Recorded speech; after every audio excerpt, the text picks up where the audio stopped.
Hello guys, welcome back to Tarantula Tales of India. So what I'm going to share in this video is are the basic things which we need to understand before getting a tarantula, especially Tarantula Sling. So this video is going to be very useful for those who are thinking to get into the hobby or those who are thinking to get their first Tarantula Sling. Yeah, any new tarantula keeper should be aware of tarantula's feeding routine and how their feeding response works and how to feed, what to feed, how often do we have to feed. So in this video, I am going to speak briefly about those things. Before getting into the main portion of the video, I want all of you to notice that these little hairs which are present all over the limbs of the tarantula and over the abdomen of the tarantula.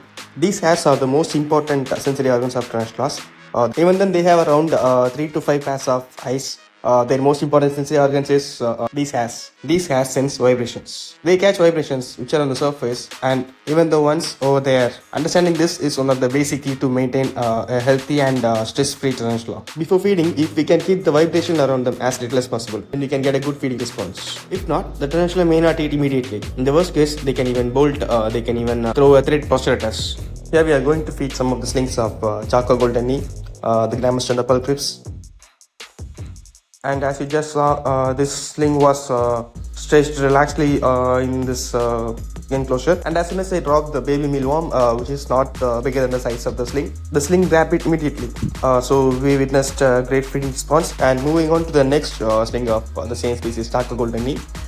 This sling was as well stretching itself out in a relaxed position. And just like the previous one, this tarantula also grabbed the mealworm as soon as it touches the surface of the substrate. What's common with both of these slings before I dropped the mealworm is that both these slings were sitting relaxedly, spreading their legs out on the surface of the substrate in a relaxed manner. The next sling we are about to feed have its body clinging onto the walls of the enclosure with some limbs touching onto the surface. This time, this tarantula took a little over time to feel the presence of the mealworm and to grab the mealworm, but eventually it did. Now the sling we are about to feed is a little bigger than the earlier ones, but we can see this sling is not so in a good position to feed. This is clinging on the surface with its limbs all pulled inside towards the body. This is the sign of a stress in tarantula. And the tarantula in stress may not behave the way we want them to be. Like I said, this tarantula is not behaving the way we want. It is not grabbing the mealworm and this fully active mealworm is roaming around the enclosure. We can't simply let the mealworm escape deep into the substrate by digging a burrow.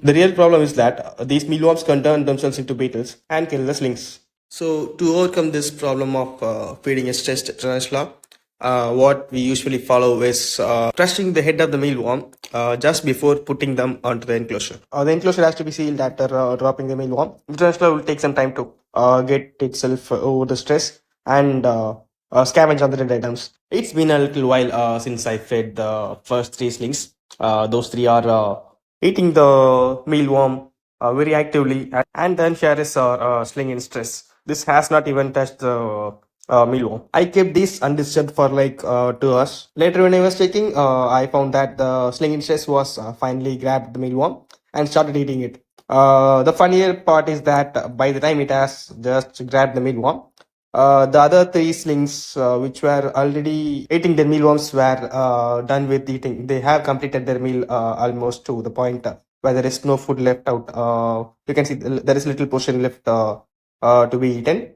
and the first one has completely completely done eating it, and this one also has a little remains to be eaten. After the sling has completely eaten the mealworm, there will be a noticeable difference in the size of the abdomen. Even in this case, you can see earlier the size of the abdomen was smaller than or at least equal to the size of the carapace. Now it is slightly bulgier than the carapace.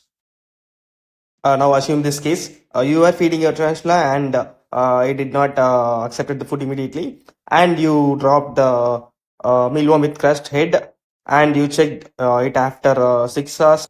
It has not even touched the food. After 10 hours, after 12 hours, it still remain untouched. In such cases, wait till 24 to 36 hours, and if it still remains untouched, just remove the untouched mealworm. The tarantula might be in pre-molt or simply not in the mood to eat.